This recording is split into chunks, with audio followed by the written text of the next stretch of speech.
Hello and welcome to NA Regional Finals, Day 1, Game number 3. Enjoy. Regional Finals, Broder and Bryce reunited in studio. Give me a fist bump, man. It's good to see you. What a time to be alive in studio, the regional championship. Like you said, there are no excuses. It is put up or shut up time for everybody. Hopping on board with Sully TFT, who has been struggling so far today in 23rd place out of 24 players. We did just have a chance to check out that wonderful interview that Casanova did with Sully, and I have to say, I really appreciate his mentality. It's not just about the results for him, it's about whether or not he can feel like he played well this weekend for himself, and that's a great attitude to have heading into this event. There's a lot of first-timers coming into this North American Regionals, and you have to be able to compartmentalize the results away from the quality of your play. If it's your first time, you know, quite frankly, I don't think there's a lot of expectations for a player like Sully. Even himself, right? He's a med school student, and we all know how busy they can get. It's actually kind of an amazing result to even get this far.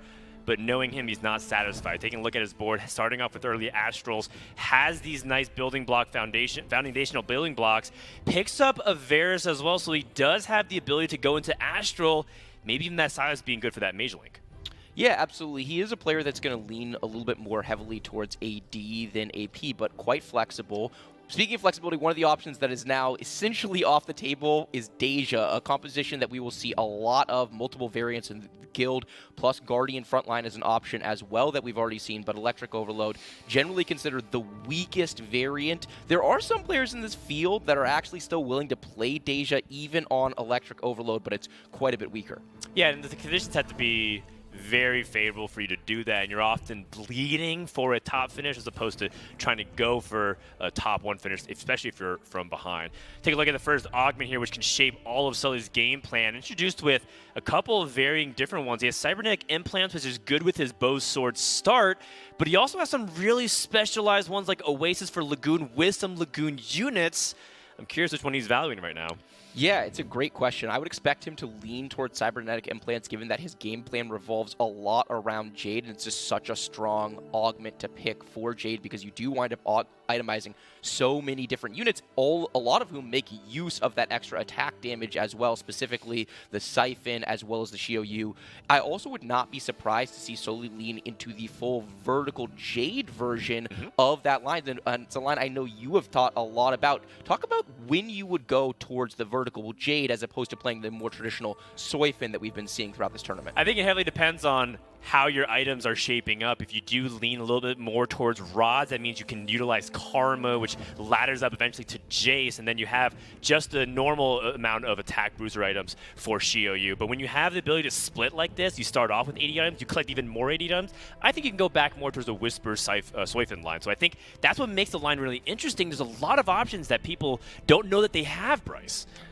Yeah, that's absolutely the case, and it's really where the skill expression of TFT comes to the fore, right? It's what makes this such a beautiful game. It's very easy to read a Reddit guide, have the composition in mind, and just play for the exact same units, but the reality is there's quite a bit of fluidity within some of these trees, and I think that the Jade tree is one of them, so we'll have to take a look and see what Sully winds up doing this game.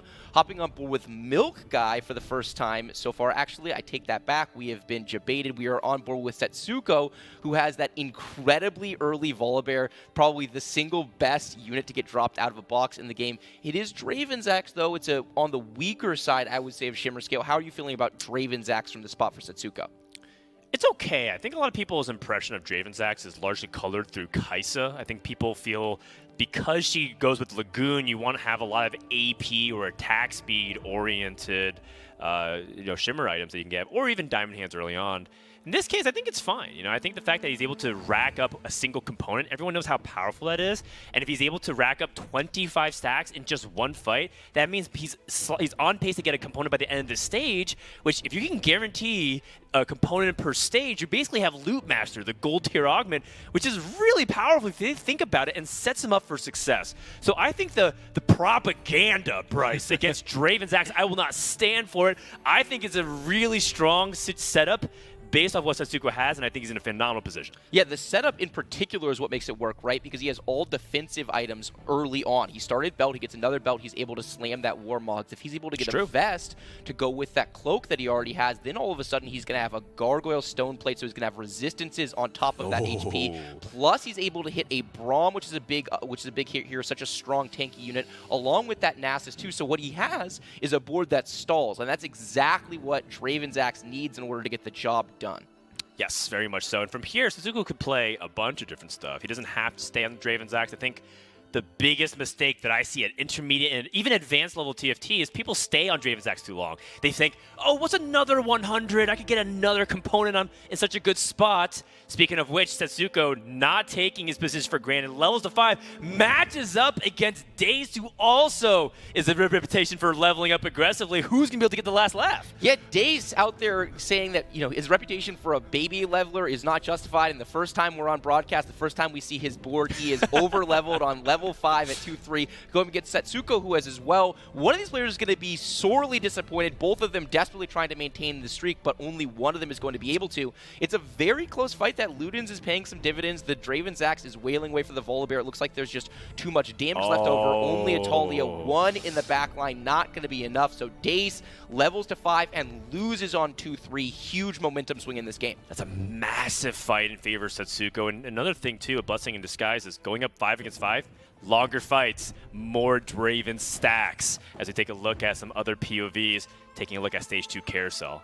Yeah, we also have a chance to look at the augments for the first time. We did see Milkspore with that Dark Flight crest, so we know where he is going. We have to call out the prep for Prest event. This is one of his favorite augments in the entire game and one of most of the fields as well. A lot of players are saying that this is either the very best or one of the best augments. I expect to be leaning towards the Seraphine Graves line, the most popular prep iteration, though certainly have other options available as well. Another augment caught my eye is Ramblin taking Jeweled Lotus. For one thing, Ramblin, is a marked ability power tree player, loves those AP champions, but Deja is electric, so it has fewer options moving forward. The second thing is Jeweled Lotus is noticeably much weaker early game than late game, and Ramblin's been playing from a position of being ahead. You see him in 8th place, lose streaking. This is where he'll be tested. Quite frankly, I think Ramblin's had some really strong openers, which is he's capitalized upon. That's what a good player should do. But the best players can also try to play from behind and mitigate those final finishes. Yeah, absolutely. It's going to be hard to do in this particular meta where a lot of the meta is about HP preservation early. And speaking of HP preservation early, we have Casper Wu, who has that early 100 streak. He's playing 4 Bruiser variant with the early Olaf carry, also getting a nice amount of pitch and damage from this Electro Charge, which synergizes very, very well with these Bruisers. He needs his board to stay alive to get all that extra chip damage from his augment, and he's got the 4 Bruisers to do it. Plus the double healing item on Olaf, it very much feels like we're heading into the Jade tree, whether it's vertical Jade or Soyfin, only time is going to tell.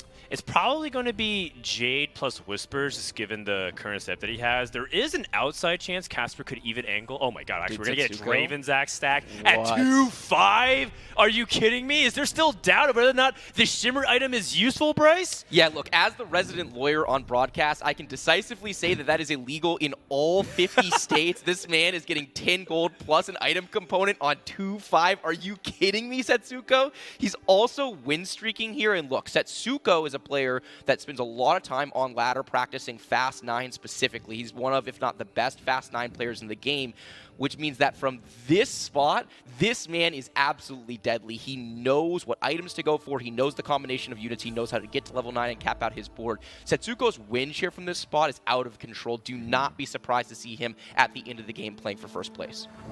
I like this swap for the Dragonmancer in favor of a 2-star Bruiser. Yeah, you lose the AP, but he gets the health, and that health gives him more stall for this Draven's Axe.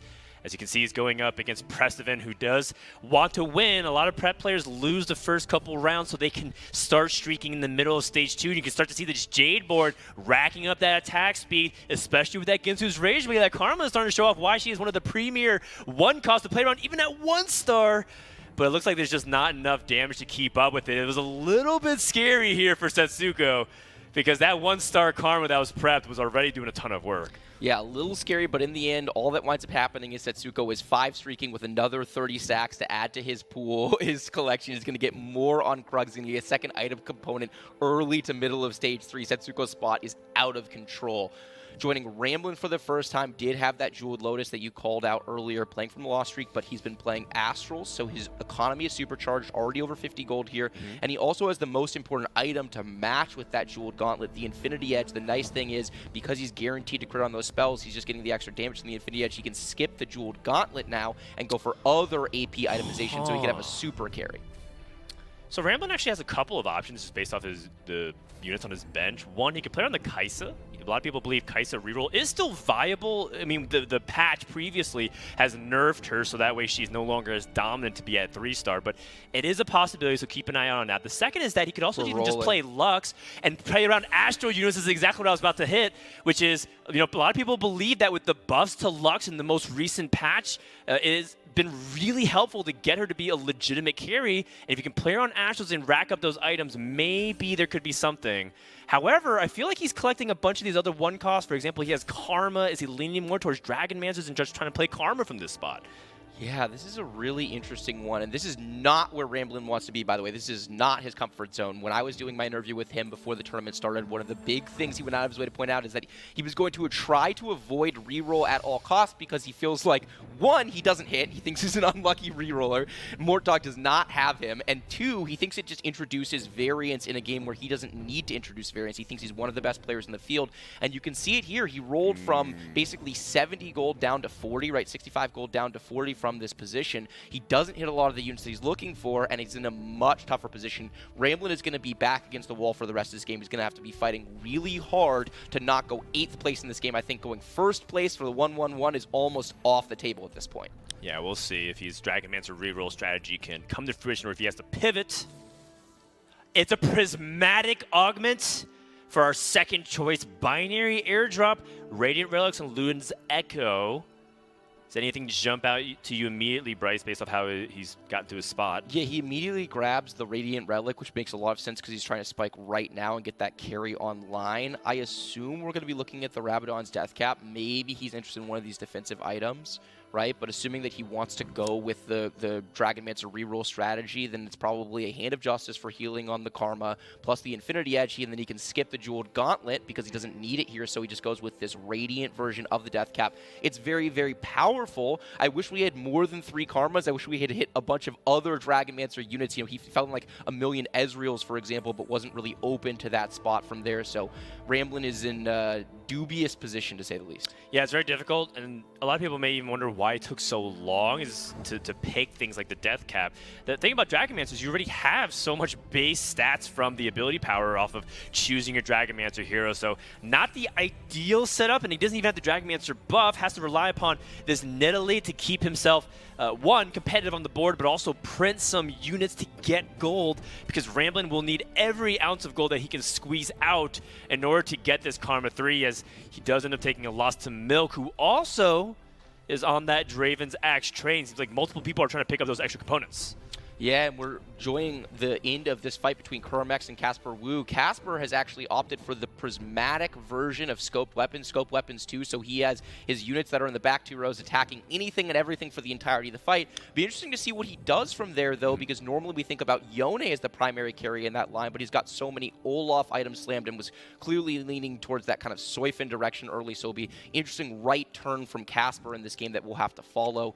Joining Precedent for the first time, who was able to take the Band of Thieves, so 2 Thieves Gloves on this board, which synergizes very well on a Seraphine Graves composition that is really about the whole team pitching in, so you really value those items across the board.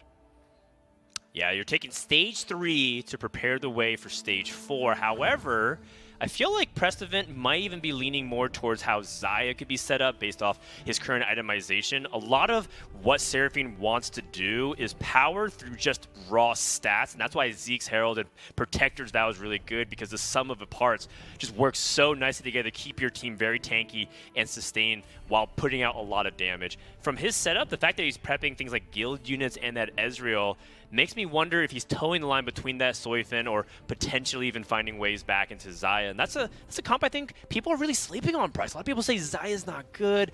You know, maybe you have to wait till the Worlds patch because they finally buffed the Feathers Fly, but I still think she's got a lot of game. Yeah, that's absolutely right. In the first set of lobbies we were watching off screen, there were 3 Xayah players, all of whom top 4 in those first 2 games, so definitely some potential with the Xayah composition. We had a chance to look at everyone else's prismatics. We see that Milk Guy has taken a Woodland Charm, which will be duplicating a Swain later in the game, right? Which will be very fun to watch. Setsuko is going to get an extra unit on this board. We have Celestial Blessing 3. We also have a Spatula. Earth Scrapback 1 out of the game, Earth Scrapback 2 still in the game, so we'll have to see what Kurum X is playing and how he's going to play around that Spatula. Yeah, a little unfortunate because Dace right before him picked that extra Spatula up, so I wonder if Kurum was thinking about the Tactician's Crown, but no dice because Dace already beat him to it. Checking in with Dace, trying to see what he can do at this juncture. A little bit awkward because he's in the middle of the tier of health, but he's not the richest, so going to 7 is a little bit on the costlier side. You usually like to be around 30 gold, and he might be a cut under it or have to sell some units. And even then, when he levels to 7, he's going to have that strong of a unit to play.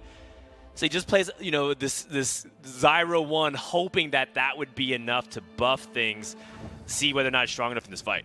Yeah, and one of the things you can say about Dace's spot, because he's taken the Ludens early, and he's already stacking up those Lagoon stacks, right? So we think he's going to be playing around Lagoon this game, and one of the things that players have been favoring in the Lagoon line is that it stabilizes really well rolling on 7. Specifically on 3-5, although Dace elected not to roll here, it looks like he'll probably be rolling some on 3-1, maybe even rolling a little bit on 4-1, maybe even a little bit on 3-6 if he wins this fight and wants to go for upgrades. But you can stabilize that board on a Sohm 1 and get your other Lagoon units rolling. He's also got that Radiant Thieves Gloves, which could go on a Neela later, maybe a Zoe, so there's a lot of potential power from here. He also has that Spatula, which wants to be a Mage Spat.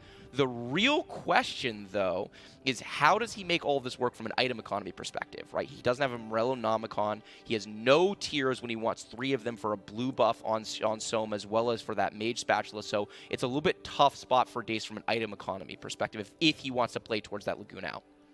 Yeah, in reality, it's going to be a little bit tricky to see what his options are unless we know his items in Stage 4 as well. You saw Kurum, for example, make that Mage Emblem, meaning that he is going to be contested. And here we go, the head-to-head. That level did make the difference of getting that Zyra in the previous fight. Wondering if it's going to be the same thing here as Lee Sin with the Tempest Kick, able to move back the front liner. A unit that's pretty underrated, especially for good item holding. And seeing if he can clear way for his backliners, but just look at how sturdy the Silas is, the shield, having more HP than his actual base stats. And Kurum is looking like he is going to do a very good job wrapping up his Stage 3 campaign, keeping his HP high, and it is so crucial to do this. A lot of people who open Lagoon AP mages struggle to keep their HP count high. If you're able to do this, keep your economy in a good spot, which Kurum is. Now he's streaking, puts him in one of the likeliest players of top 4 from this spot for teams Liquid Kurum. Yeah, and he is so wealthy too because he's been playing around Lagoon and Astral until this point in the game. So Kurum has a supercharged economy. One of the interesting things we're going to be finding out is just how real BIS is in the Lagoon line specifically. Neither of the 2 likely Lagoon players in this game, Kurum X and Dace, have any tiers to their name, right? Because Kurum has already spent that tier on his Mage Cap, and neither of them have any floating. So the chances of getting to blue buff for this Sohm feels extremely long from this position. Will that ultimately matter? Kurum's done an outstanding job of preserving HP, building an economy at this stage of the game. He's playing the game that way that he likes to, right? Kurum is a tempo-oriented player. He never greets BIS. It's just not his philosophy on teamfight tactics. Will it ultimately work out for him? At the same time, you see Ramblin rolling for this Karma in the bottom right. Gets a 3-star set, but that's not what he's looking for. He has to go deeper until he's able to be stable, and it is just not working out for Rambling. Finds Karma 3. I don't know if he got it in time. It looks like it did based off the right-hand sidebar. Focusing him back into this screen. Kurum with a fast 8, but so is Setsuko. Setsuko also has the new recruit, so he's also at +1. And whether or not we can stall long enough for the Sohm to go for the big Tide Blossom, can crush that front line. And honestly, Setsuko is banking on his front line to hold for all of his one-star units. This is textbook Setsuko board. Have one unit take all the pressure while his one-star units to roll the minimal amount of gold did not pay off. And once again, Kurum has cemented his streak going into stage 4 augment. Yeah, essentially a free fight win for Kurum. Setsuko mid-transition here he has a Volibear trapped in the corner. He's playing basically an all one-star board, so Kurum gets a nice fight win, and then he gets uplink. Are you kidding me? This is the probably single best augment he could have been offered from the situation. Lagoon boards, you spread your items very naturally. Everything wants to cast, and it's going to make up for a lot of the issue he has, especially is the lack of blue buff. He really needs to get this Sohm casting more, and a cybernetic uplink is one way of getting that done. Yeah, it's fascinating also with how the rest of his items are going to be used. For example, if they want to put this glove randomly on any of these other units just to get some mana on it, or does he want to save it because potentially it could become like a Jewel Gauntlet? He has a 5 mage setup. He has higher amount of ability power to really get those giant crits going. So there's a lot of questions. And then the also other question of when are we going to start building items for Neela? You know, how is she going to start fit into this equation? Do we even play Neela because we have the 5th mage in as well? This is where some of that finesse of the Lagoon in the mid game can make all the difference going to late game. Yeah, absolutely. We did see Dace in our lower right-hand corner of our screen pivoted into the Seraphine Graves comp, so we'll have to check back in there. One of the kind of outs that are available to you in the Lagoon line. Kurum with this full damage on the Sohm is doing work. Another fight win for Kurum against Soli. Now that is 6 in a row. He's also level 8, 40 gold, so in an outstanding spot economically. Meanwhile, we get to see Ramblin finishing off Setsuko. Setsuko taking back-to-back losses there. And you know what? Under the circumstances, Ramblin stabilizing at 50 HP is not bad. We'll have to take a look at his board more fully to figure out what is the likelihood of being able to get into the top 4 in this game, but he did hit the all-important Karma 3 out to go with that set 3, so hopefully he's stable for the stage at the very least. And look, Ramblin doesn't need to play for first for the rest of the day. Yes, average placement will be a factor for the final slot going to the World Championship, but if he's able to get like a 4th or even a 5th, I think he'll be very okay with it. Hopping on board with Setsuko, who's got a dizzy amount of shimmer items that he's got to juggle. Who takes the Mogul's Man? Who's taking the Goldmancer? Is it all on Volibear? Looks like he's just going to stack his shimmer units and hope for the best. And he has additional +1 through the augment. He got the shimmer scale heart and the shimmer scale crest, or rather the emblem, onto his Skarner. Is he trying to do what Pokegum did and go for 9 shimmer? Yeah, we saw Pokegum go for 9 shimmer earlier in the day and take a fat 8th doing it. Was never able to stabilize the board, struggled to find the Itis, and never gets to Itis 2. We see Setsuko potentially going for that same line, going up against a board that has an Olaf carry along with this Yasuo with the Edge of the Night, plus a Pantheon, and Setsuko is just getting steamrolled here. Struggling to find his way in stability, but he does have that 9 shimmer out. He also has a Nico's Helper, a Duplicator on the bench, so there's a lot of potential power for Setsuko. Taking a beat here, taking a look at the augments in the last round. Anything jumping out at you from our stage 4 augment selection? I can't help but notice that Milk's at 19 HP, and this is not a patch where that makes Milk the most likely player to go first from this position. It is really tough. He does have Dark Flight emblem, and he does have a Cannoneer emblem. I would like to see if he can make that Dark Flight comp get online and show off what 2 Swains can do. But we'll see as Setsuko right now finds another Itis. Rolls immediately, finds a second Itis for a triple. I mean, these are just things that Setsuko does. Actually, I don't even know why I'm acting surprised. Anybody who watches the stream knows this is just a classic Setsuko moment. Yeah, this is Setsuko shopping at his finest. It's a prismatic lobby for everybody. It's a double prismatic lobby for Setsuko. That's why he is the perennial rank 1 player in North America. He's just built differently, Dan. Yeah, I mean, clearly there's, that is not normally, check him PC. I don't understand how it just seems like everything is clicking for him in such a nice way. But that being said, he did take a couple of nasty hits, right? He lost 3 fights in a row and now is at 56 HP while other people are streaking, going up against Dace, who has that Seraphine comp mostly online, trying to use Neela to take advantage of that everlasting shields with so many units.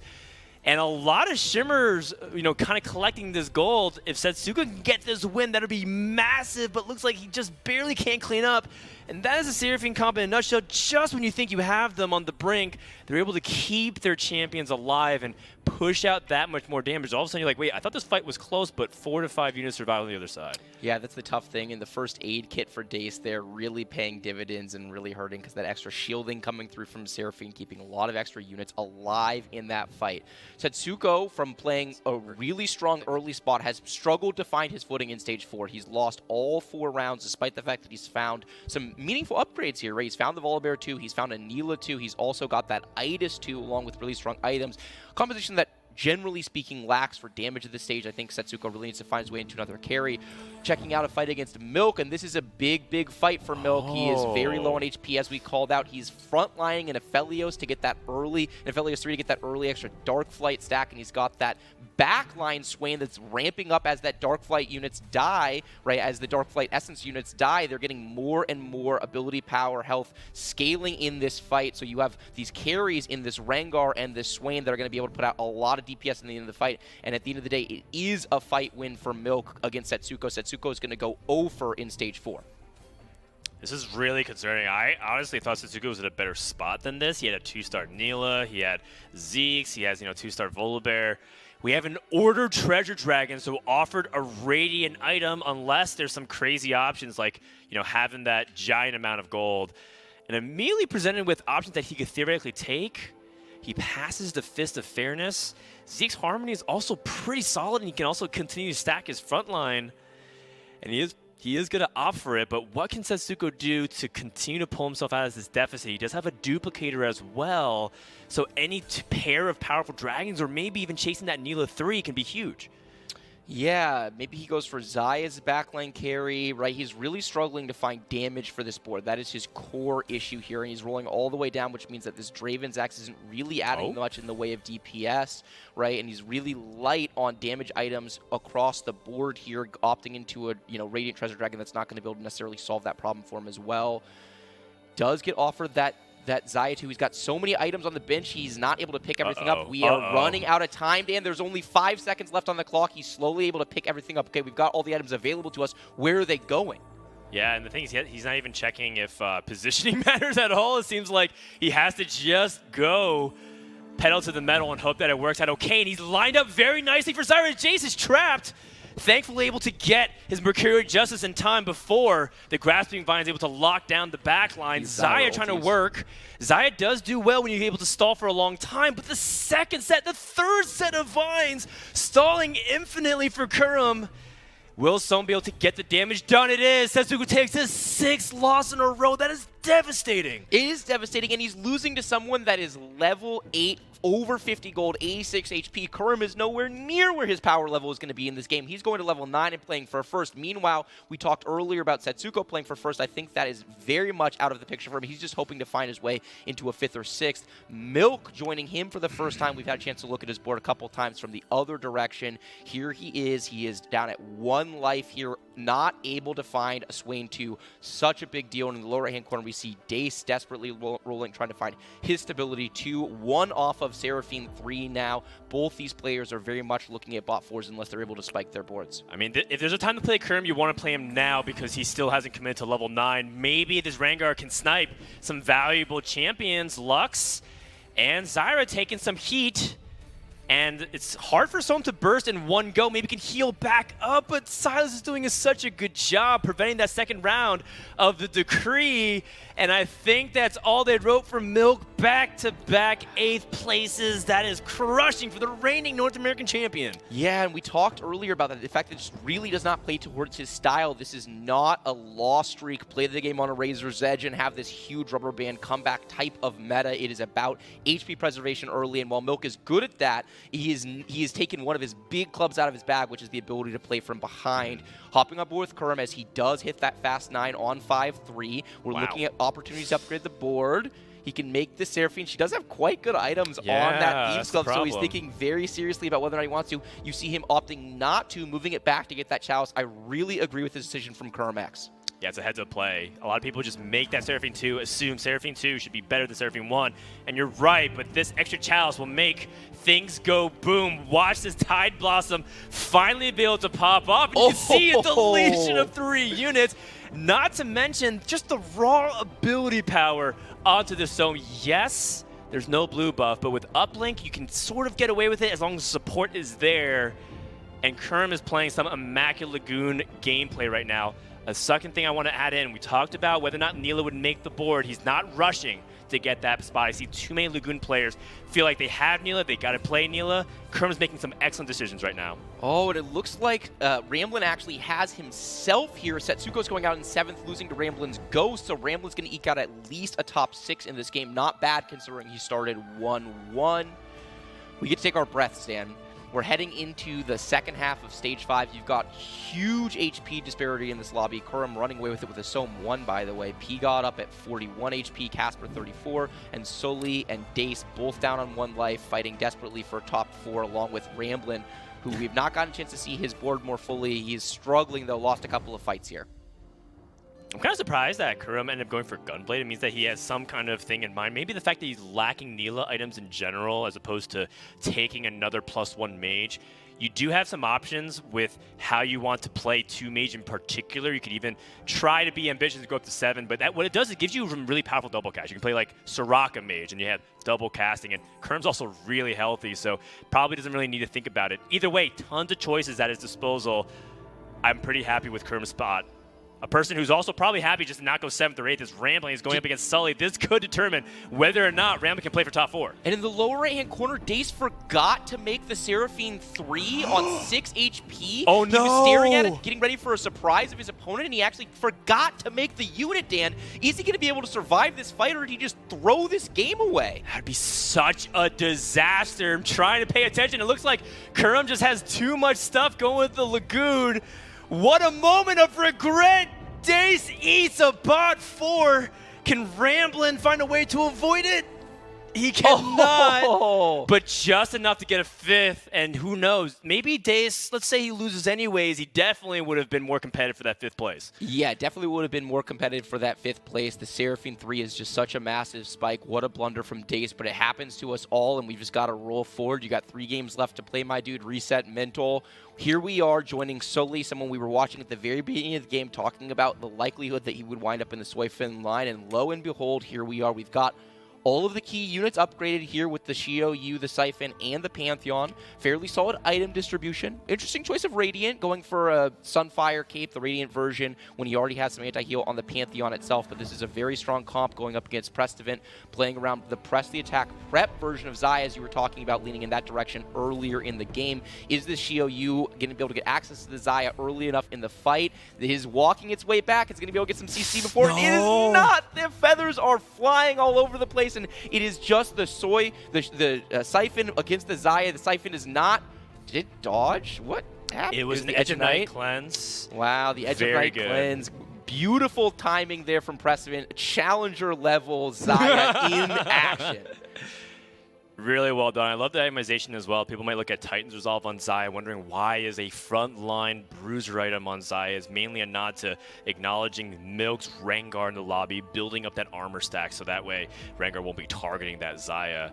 Taking a look at Kurum, he's doing a dragon transition. This is one of the options you do have, and probably speaks to why he avoided taking that extra mage cap, recognizing that his late game wants to get out of Lagoon, cap higher with dragons around Aurelion Soul, and starting to roll a little bit, doing the transition during the 5-7 Rift Herald. This is very smart, and you can just tell how experienced this is. Kurum's very calm. He's not going to freak out, not trying to impress anybody with a 1-second roll down.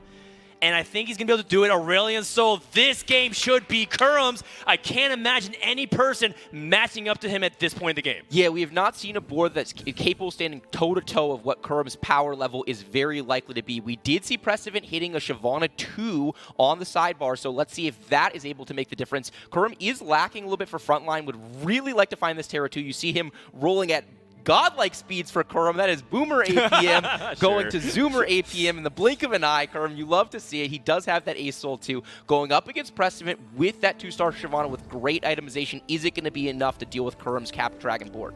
I mean, regardless of whether or not he wins or loses, he has enough HP. As you can see, immediate deletion of the Xayah in the back. Prestivant just cannot hold up to the onslaught of these dragons. Yes, he has a Shyvana too, but it's not a fair fight. There's just 4 dragons versus 1. Is Prestivant even alive? no, he's going to die, but just barely. Outlives solely by 1 unit. Do not let anyone tell you that 1 unit does not make a difference. What a great third place from Precedent. Yeah, great third place from Precedent. We absolutely take those. Not all games TFT are created equal. You're not always playing for first. And speaking of playing for first, it is very, very hard for us to envision a world in which Kurum is not going first place in this game. He has got the upgrade on that Terra now. He's got all of his items in play. He's got the upgraded Aurelion Soul, the strongest carry in the game. And he's going up against Casper, who is still on a Yone 1 and an Olaf 1, and somehow find his way into a second place in this game. Yeah, they're 2 stars for sure, and it definitely doesn't even need the 3-star variation to try to push 9. He has 40 gold. He is praying, hoping, maybe, Kurum, let me live to maybe push 9. But that's probably not going to be the case, as Aurelion Soul thrives on the fact that these units can't move, and Shyvana with the Dragon Sense is going to breathe and kill the rest of these units in tandem. Liquid Kurum X is coming back for that North American regional crown and caps his 3rd game with a first. What a huge win for Kurum in that game. A dominant performance with 86 HP as we move on into Lobby C. Here we are on board with Sag, and Rainplosion, 2 of the up-and-comers heading into this tournament. 2 of the threats to look out for, both of them playing for top 2. Sag desperately needs this points. Really been struggling so far. Meanwhile, Rain has been popping off overall in this tournament. So awesome to see her with another great game. It looks like we have a classic iteration of Soifin against a classic iteration of the Lagoon board. We can't actually see Rain's items, so it's a little bit hard to evaluate her strength, but she seems to be much stronger and seems to be decisively winning this fight, although the Siphons in the back line, they're dashing along and getting full HP back on these casts, but there's just not enough, too many units around. Sag takes a loss. Sag is, letting his team, or letting his chat know what's going on. Apparently Lucky Gloves not working out. By the way, that is a Pantheon 3 that we can take stock of. Yeah, there's a Pantheon 3. Sag is looking at his items specifically saying, why am I getting Chalice and Death Cap? Taking a look at what's going on, Bryce, you're pointing at something here. It's a Sohm 3 as well on the other Sohm side. 3. Okay, so Sohm 3 versus Pantheon 3. We're coming in hot. With the Dragon Imperialist Zone 3, by the way, which means that if they reach that HP threshold, immediate execution. I can see why things instantly died the first wave of the Tide Blossom. And also, the thing about Pantheon is, yes, he is very strong, but it's under the pretense that your opponents can't burst him down through that damage reduction on his Aegis Assault. One, he's not going to be able to get it done. Second is that there's a lot of CC built into this Lagoon comp. You saw the Bard, you saw the Zoe cast, you just saw everything kind of wailing down. Does Sag have any opportunity here, Bryce? Yeah, we're seeing some decisions being made here by Sag, pivoting into that Bard, trying to get that cast off since that Soma is going to be sitting in that kind of backline clump, hoping to get some early CC into that fight. Moving a Pantheon away from the Soma, it looks like trying to get the Pantheon to kind of work its way around the fight and deal with everything else on the board. You do have this Neela that's going to jump directly onto this Soraka, so the Soraka is going to die really early in this fight, but all eyes are on the 2-3 stars. This Soma uncontested in the back, blowing everything up. This Pantheon with just the Thieves' Gloves, a Death Cap, and a Static Shiv over on the other side, and you do have a Soifin rampaging around this fight, but it just does not look like it's enough. Rainplosion's board is just too strong. We have seen this fight twice now, and it has not been close either time. I think this is Rainplosion's lobby. Yeah, and Rain, is continuing to ladder up in strength, right? Because she has a duplicator. She can start racking up gold and maybe roll for additional legendaries. Pantheon made it a little bit close at the end. Almost had some OT magic. But now it comes down to what effectively should be the last fight of this game. And just look at Sag's spot. I think he even did well to just get to this point, given the way the rest of the lobby shook out with Rain hitting that Sohm 3. I just don't think that there's much at his disposal to do things. It's already a bad matchup, and just the way things are lining up, it looks very Rain favored. Yeah, it does feel very Rain favored. Like we said, we've had a couple of versions too. of it, right? Yeah, Yasuo 2 in the shop. I'm not sure that's particularly good with no items, and definitely not good with a Death Cap and a Jeweled Gauntlet. So opting to not go for it. We're going to see this fight one last time. The Pantheon items are high in damage, but I'm not sure that's going to be able to keep it alive long enough against this Sohm 3. That when this first boom comes out, there it goes, and there goes most of the board. The Siphon is in the back line trying to deal with these carries. For the first time, we're seeing early access onto that side of the map for the Siphon. Rampaging around and getting some big healing coming out, but it's just too much damage on the other side. Rainplosion gets the W, and here we go. Sag is going to explain why that is.